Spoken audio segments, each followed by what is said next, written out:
अस्सलामु अलैकुम। साक्षी खबर में आपका इस्तकबाल है। आज यकम शाबान है। सुर्खियों से पहले सुनते हैं हदीस शरीफ।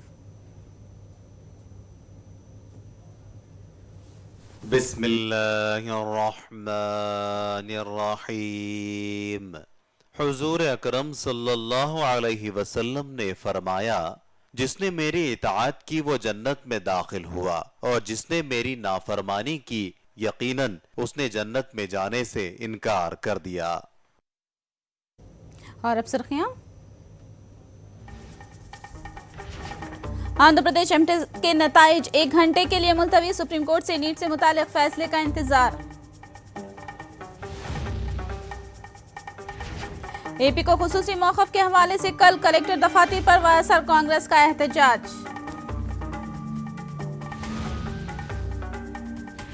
मोदी की डिग्री बीजेपी ने लाई मंजर आम पर। केजरीवाल से माफी मांगने का मुतालबा। डिग्रियां झूठी हैं, आपका दावा। बागियों को वोट का हक देने से दोनों अदालतों का इनकार। कल उत्तराखंड में कांग्रेस का होगा फ्लोर टेस्ट। और अब तफसील। एपीएमसेट इम्तिहान के नतायज कुछ देर पहले ही ऐलान होना था, जिसके लिए तैयारी भी की जा चुकी थी, मगर सुप्रीम कोर्ट की जानिब से नीट से मुतालिक फैसला आने के तनाजुर में नतायज के ऐलान को मुलतवी कर दिया गया है। घंटे श्रीनिवास राव ने खुद मीडिया से बात की है।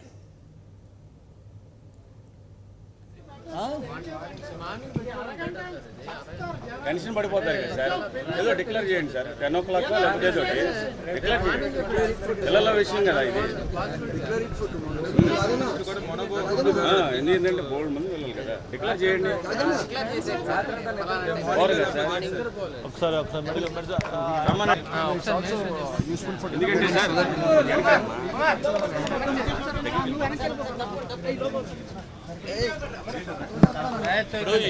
కాదు సార్, పిల్లలందరూ కూడా ఒక టెన్షన్ లో ఉంటారు. అందుకని మీరు డిక్లేర్ చేయండి రేపు ఉదయమా ఏంటి అనేది. ఏంటి రేపు ఉదయం రిలీజ్ చేస్తామని డిక్లేర్ చేయండి సార్. లేకపోతే కాదు, ఇప్పుడు అప్లోడ్ చేయగానే చేసేస్తాం. ఒక గంటలో చెప్తామమ్మా. రేపు మార్నింగ్ దాకా ఎందుకు, ఒక గంటలో చెప్పేస్తాం సార్. మీకు గంటలో అనేది టెన్షన్ లో ఉంటారు కదా సార్ పిల్లలందరూ. రేపు మార్నింగ్ అని టెన్షన్ ఉంటుంది, ఇంకా టెన్షన్ ఎక్కువసేపు ఉంటుంది. వినండి అమ్మా, మాకు చాలా క్లారిటీగా ఇంజనీరింగ్ క్లియర్గా ఉంది, రిజల్ట్ రెడీగా ఉంది. మెడికల్ అండ్ అగ్రికల్చర్ రిజల్ట్ రెడీగా ఉంది. ఓన్లీ ఇష్యూ సుప్రీంకోర్టులో ఏం చెప్పిందో కూడా అడ్వకేట్ ఆన్ రికార్డ్ మాకు చెప్పాడు. మేము చెప్పేది విన్నది చెప్పారు. మేము చెప్పే దాంట్లో 0.01% కూడా తేడా రాదు కదా, ఎందుకంటే పిల్లల భవిష్యత్తుకు సంబంధించింది. ఏ ప్రొసీజర్ అయితే సుప్రీంకోర్టు చెప్పిందో ఫైనల్గా దాన్ని అందరూ ఆమోదించవలసింది, ఆ రకంగా మనం చేయాల్సిందే. మాకున్న అండర్స్టాండింగ్ ప్రకారం మనం చెప్తే అందులో ఒక్క 0% తేడా. ఇప్పుడు ఇందులో సీట్ వస్తుంది, అందులో వేరే సిస్టంలో తీసుకోమన్నానికి ఎట్లా ఉంటుంది. అందుకని ఒక క్లారిటీ వచ్చిన తర్వాత చెబుదామని, అంతకన్నా ఏం లేదు. దానికని ఇప్పుడు రేపు పొద్దున్ననే కన్నా ఒక గంటలో ఎప్పుడు అప్లోడ్ అవగానే చెప్పేస్తాం. మీకు ముందు మీకు చెప్పకుండా చెప్పం. అప్లోడ్ అవగానే రేపు పొద్దునేసరికి ఈ టెన్షన్లో రేపు పొద్దున్న దాకా వాళ్ళు ఎందుకు ఉండాలి, ఒక గంటలోనే చెప్పేద్దాం. అప్లోడ్ అవుతుంది. వాళ్ళు 4:30కి అప్లోడ్ చేస్తా ఉన్నారు, అందుకని 5కి అనుకున్నాం, ఇంకా అవ్వలేదు. ఎప్పుడు అప్లోడ్ అయితే అప్పుడు చెప్తాం. ఒక అరగంట గంట డిలే అవ్వచ్చు. మీరు ఆల్రెడీ 12 hours చేయమని మీరు అంటున్నారు, నేను అరగంట గంట అంటున్నాను. ఏది బెటరు? ఎప్పుడు అప్లోడ్ అయితే అప్పుడు చేస్తాం. మీకు ఎనీ టైం ఆఫ్టర్ 6:30 తర్వాత ఎప్పుడైనా చేస్తాం. మళ్ళీ ఇక్కడే సార్, ఇదే ఓకే. नीट से मुतालिक सुप्रीम कोर्ट में मुबाहिस की समाअत मुकम्मल हो गई है। फैसले को रिजर्व कर दिया गया है। शाम तक फैसले को वेबसाइट पर दस्तयाब किया जाएगा।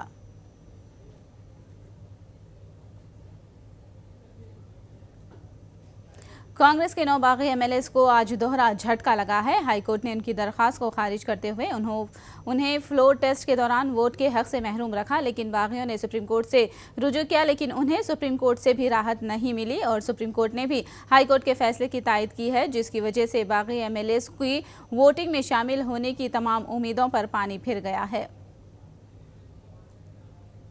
स्पीकर की तरफ से स्पेशल काउंसिल पेश हुआ, नोटिस लिया, लेकिन 12 जुलाई को लगेगा उनका मुकदमा। अपनी कोई बात रखी थी विधायकों ने? उन्होंने पूरी बात रखी थी कि ये स्पीकर का जो 27 मार्च 2016 का आदेश है वो गलत है, और हाई कोर्ट के जो सिंगल पीठ ने जजमेंट दिया वो गलत है, उसको अदालत ने मना कर दिया। सिर्फ उसमें नोटिस जारी किए हैं जो 12 जुलाई को यहाँ सुप्रीम कोर्ट में लगेगा। कल वोट नहीं देंगे। क्या दलील क्या दी गई थी इनकी तरफ से? दलील ये दी गई थी कि साहब पूरा केस ही हमारा वोट देने का है, तो अदालत ने कहा कि ये शेड्यूल 10 पैरा 2(1) में आता है, ये सब हम इसका एग्जामिन करेंगे। तो माननीय सर्वोच्च न्यायालय की खंडपीठ उसे एग्जामिन करेगी कि 10 शेड्यूल पैरा 2(1) का मैटर है।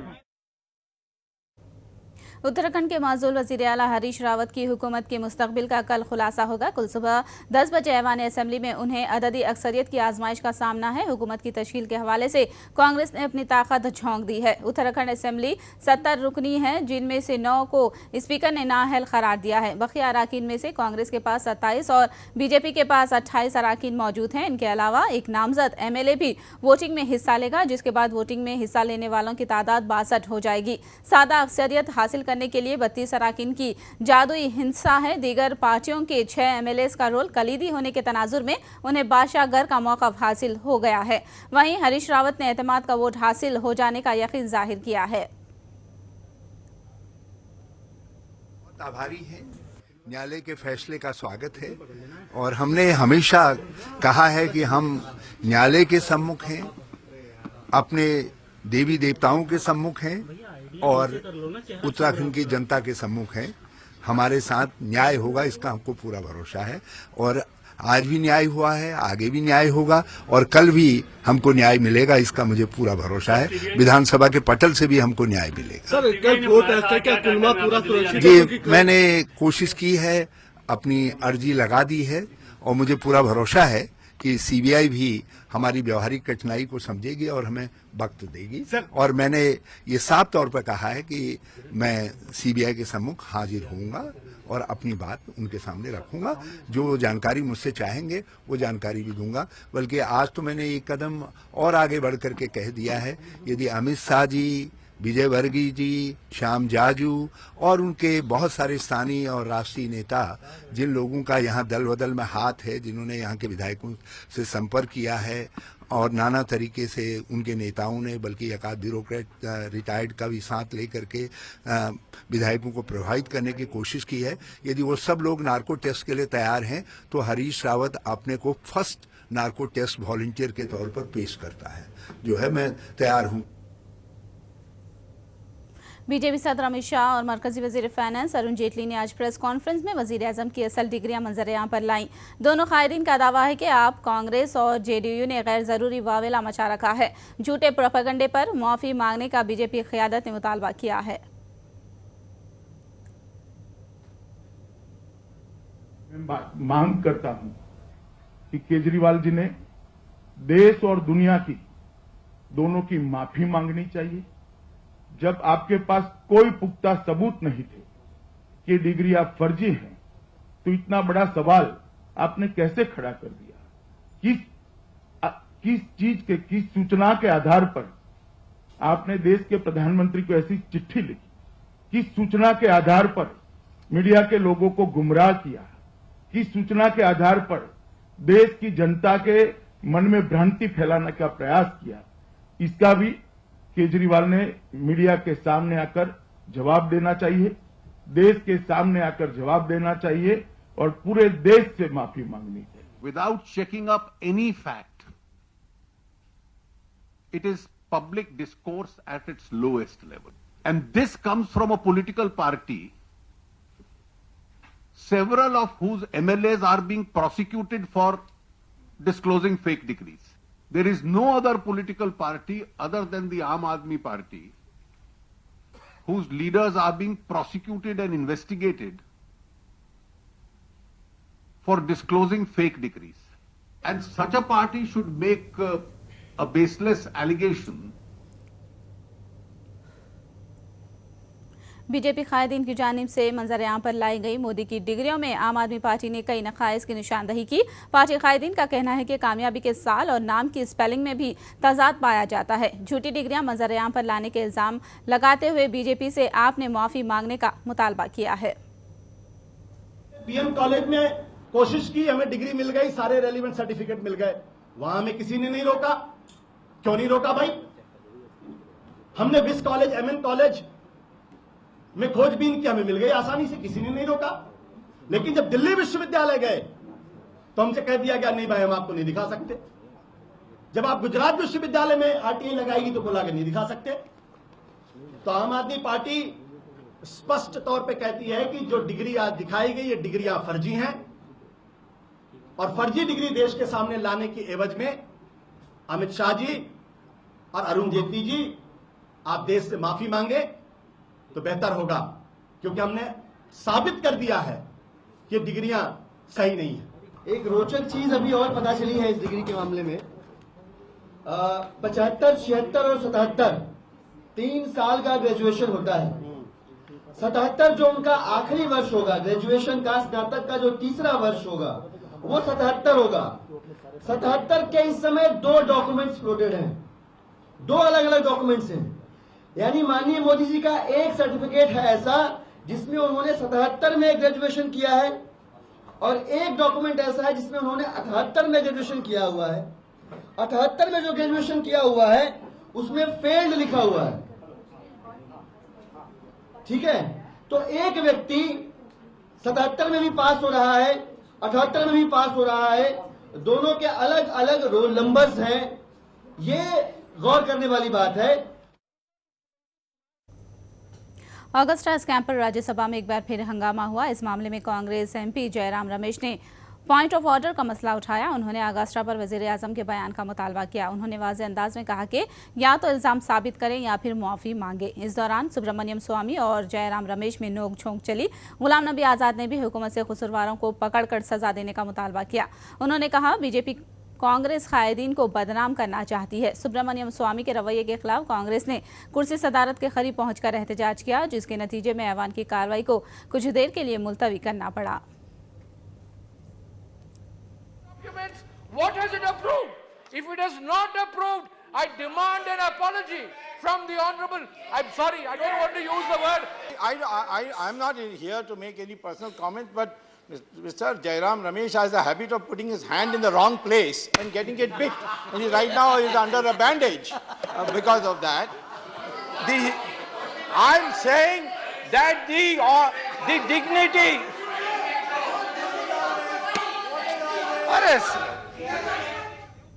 वासर कांग्रेस की जानिब से कल एपी सतह पर तमाम कलेक्टोरेट पर धरना मुनज़्ज़म किया जाएगा। अपोजिशन पार्टी मरकज से रियासत को खुसूसी मौक़िफ़ का मुतालबा कर रही है। वासर कांग्रेस पार्टी का कहना है कि मरकज से खुसूसी मौक़िफ़ लाने में रियासती तेलुगु देशम हुकूमत नाकाम हो गई है और मरकज की जानिब से वाज़ेह करने के बाद अवामी जद्दोजहद के सिवा कोई और रास्ता नहीं रह गया है।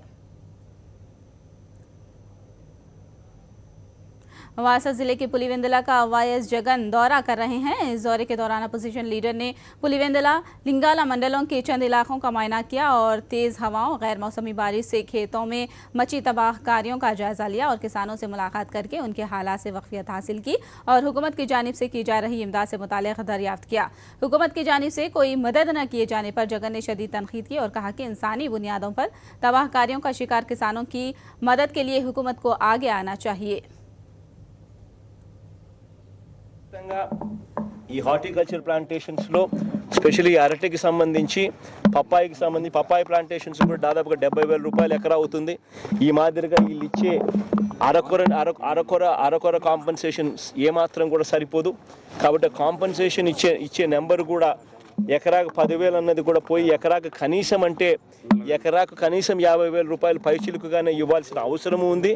ఆ మేరకు మార్పులు కూడా చేయాలని చెప్పి కూడా ప్రభుత్వాన్ని గట్టిగా అడుగుతా ఉన్నాం. ఈ విషయంగా కూడా ఈ ఇన్పుట్ సబ్సిడీ మీద రైతులకు ఏమాత్రం కూడా ప్రభుత్వం తరపు నుంచి నమ్మకం లేని పరిస్థితుల్లో రైతులు ఉన్నారు. కాబట్టి రైతులకు నమ్మకం కలిగించే విధంగా వెంటనే ఇన్పుట్ సబ్సిడీలు గతంలో ఉన్నట్టు రిలీజ్ చేయడమే కాకుండా ఇప్పుడు జరిగిన ఘటనను వెంటనే ఎన్యూమరేషన్ కంప్లీట్ అయిపోయిన వెంటనే వీళ్ళకి రైతులను ఆదుకునే విధంగా చెక్కులను జారీ చేయవలసిందిగా కూడా ప్రభుత్వం మీద గట్టిగా ప్రభుత్వాన్ని గట్టిగా అడుగుతా ఉన్నాం. తర్వాత డ్యామేజ్ జరిగినప్పుడు ఎంఆర్ఓలు వస్తున్నారు, హార్టికల్చర్ ఆఫీసర్లు వస్తూ ఉన్నారు. డ్యామేజ్ జరిగింది అని చెప్పి అప్పటికప్పుడు లెక్కలు రాసుకుంటా ఉన్నారు. పేపర్లలో పలానా డ్యామేజ్ జరిగింది అని చెప్పి పేపర్లలో రిపోర్టింగ్ జరుగుతూ ఉంది. మరి ఇంత రిపోర్టింగ్ జరుగుతూ ఉన్నప్పుడు డ్యామేజ్లు జరుగుతూ ఉన్నాయని చెప్పి ఎన్యూమరేషన్ కూడా చేసి లెక్కలు కడతా ఉన్నప్పుడు ఆ తర్వాత ఇన్పుట్ సబ్సిడీలు రావు, ఆ తర్వాత ఇన్సూరెన్స్ కూడా రాని పరిస్థితి ఇవాళ రైతుల్లో ఉంది అని అంటే ఎంత దారుణంగా ప్రభుత్వం పనిచేస్తూ ఉందన్న దానికి నిదర్శనం వేరేది అవసరం లేదు. ప్రభుత్వం ఖచ్చితంగా ముందుకు రావాలి, ప్రభుత్వం ఖచ్చితంగా రైతులకు తోడుగా నిలబడాలి. లేకపోతే మాత్రం ఖచ్చితంగా కలెక్టర్ దగ్గర ధర్నా కూర్చునే కార్యక్రమంలో కూర్చుంటాం. ఆ ధర్నా కార్యక్రమంలో అవసరమైతే నేను కూడా వచ్చి కలెక్టర్ కార్యాలయం ఎదురు నేను కూడా ధర్నా కూడా కూర్చుంటా అవసరమైతే మాత్రం. एपी के सदर मुकाम का डिजाइन एक बार फिर बदलने वाला है। पुराने डिजाइन पर तनकीदों के तनाजुर में डिजाइन की तब्दीली का हुकूमत ने फैसला किया है। मारूफ आर्किटेक्ट इदारों के माहिरीन से रियासती वजीर नारायणा ने मुशावरत की। अमरावती में असेंबली, सेक्रेटरीट और हाईकोर्ट की तामीर से मुतालिक उन्होंने जायजा इजलास मुनक़िद किया। हुकूमत अब तक जापान और सिंगापुर से डिजाइन हासिल कर चुकी है। सिंगापुर मास्टर प्लान के लिए एपी हुकूमत ने 11 करोड़ रुपये भी अदा कर दिए हैं। विशाखापट्टनम में बीच पर तफरी के लिए बच्चों की लाशों का अभी तक पता नहीं चल पाया है, जिसके लिए समुद्र में सरगर्मी से तलाश जारी है। कश्तियों के जरिए तलाशी मुहिम जोरों पर है। वालिदैन और सरपरस्त हादसे के बाद से समुद्र के किनारे पड़ाव डाले हुए हैं। बच्चों के वालिदैन में शदीद गम की लहर दौड़ गई है। 3:30 టైంలో ఆ ప్రాంతంలో ఇక్కడికి వచ్చారట. వచ్చిన వెంటనే రెండు ఆటోల్లోనూ వచ్చారన్నమాట 19 మందిని. అందులో 4 పిల్లలు మాత్రం ముందు, అబ్బాయిలు మాత్రం మా మేనాడుతో సహా మరో 3 మధ్యకి వెళ్ళిపోయారన్నమాట. వెళ్ళిపోయిన తర్వాత ఒడ్డుకి తప్పించుకు రావడం, వీళ్ళు 3 గల్లంత అయిపోయారట. మీ బాబు పేరేంటి? శ్రావణ గౌనం. ఎలా జరుగుతుంది గాలింపు చర్యలు? ఎన్ని గంటలకు మీకు సమాచారం తెలుసు? మనకు 5 గంటలకు వచ్చింది మేడం.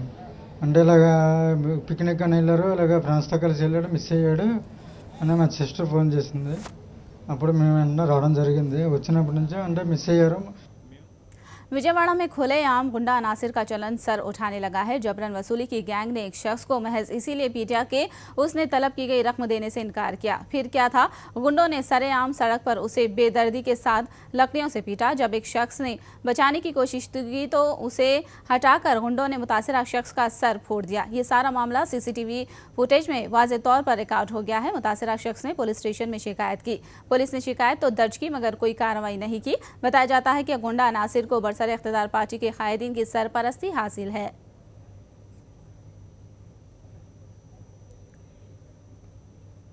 गट्टू श्रीकांत रेड्डी को तेलंगाना वायएसआर कांग्रेस का नया सदर नामजद किया गया है। हैदराबाद में वाक़ वायएसआर कांग्रेस के मरकजी दफ्तर में उन्होंने अपने ओहदे का जायजा लिया। उन्होंने वायएसआर की जानिब से शुरू की गई फलाही स्कीमात को मुल्क की सतह पर मिसाली स्कीमें करार दिया।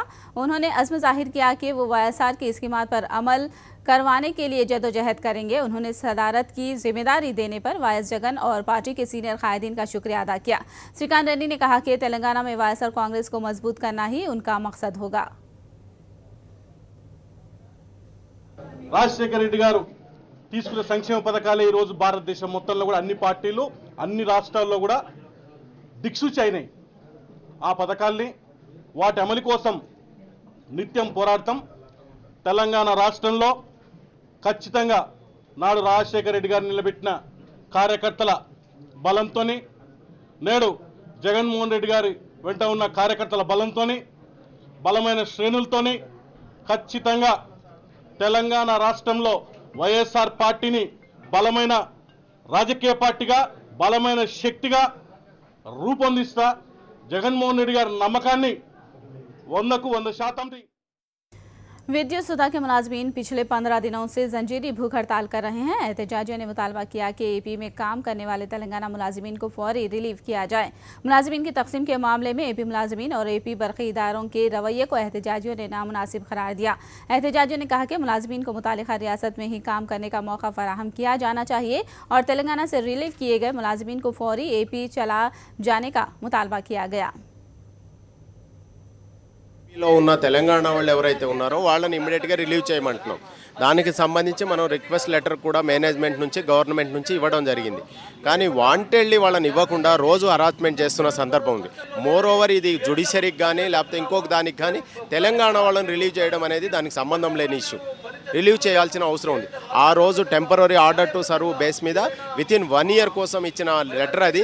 ఇప్పటికీ వాంటెడ్లీ వీళ్లను ఒత్తాసుగా పలికి లేకపోతే వీళ్ళని సపోర్ట్ తీసుకొని మా మీద వాళ్ళని రుద్దాలని చెప్తున్నారు. ఇది కరెక్ట్ అయింది కాదు అని చెప్పేసి మేము రిక్వెస్ట్ చేస్తున్నాం. కంప్లీట్ ఎంప్లాయీ బైఫర్కేషన్ అనే దిశగానే అసలు ఏ స్టెప్స్ తీసుకోవట్లేదు. ఈ పరంగా we have given number of representations to them. ప్రతిసారి అడుగుతూనే ఉన్నాము. 3 months అయింది, 1 year అయింది, 1.5 అయింది, ఇప్పుడు ఆల్మోస్ట్ 2 yearsకి వచ్చేసింది.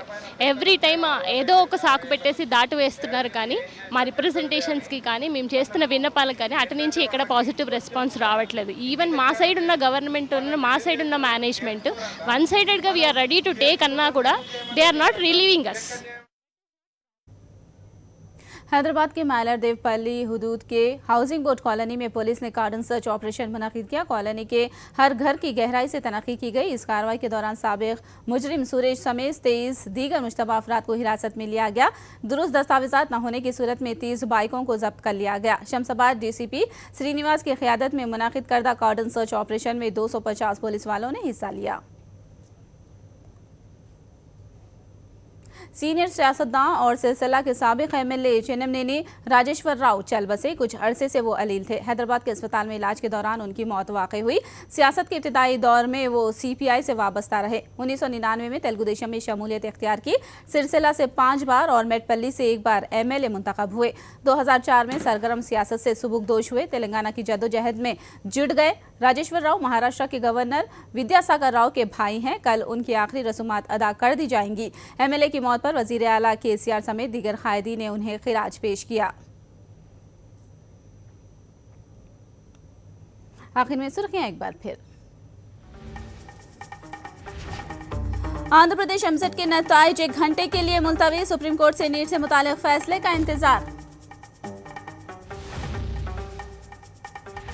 AP को खुसूसी मौक़िफ़ के हवाले से कल कलेक्टर दफातर पर वाअसर कांग्रेस का एहतजाज।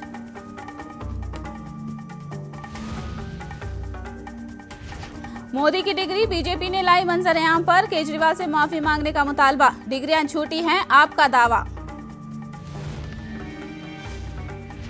बागियों को वोट का हक देने से दोनों अदालतों का इनकार। कल उत्तराखंड में कांग्रेस का होगा फ्लोर टेस्ट।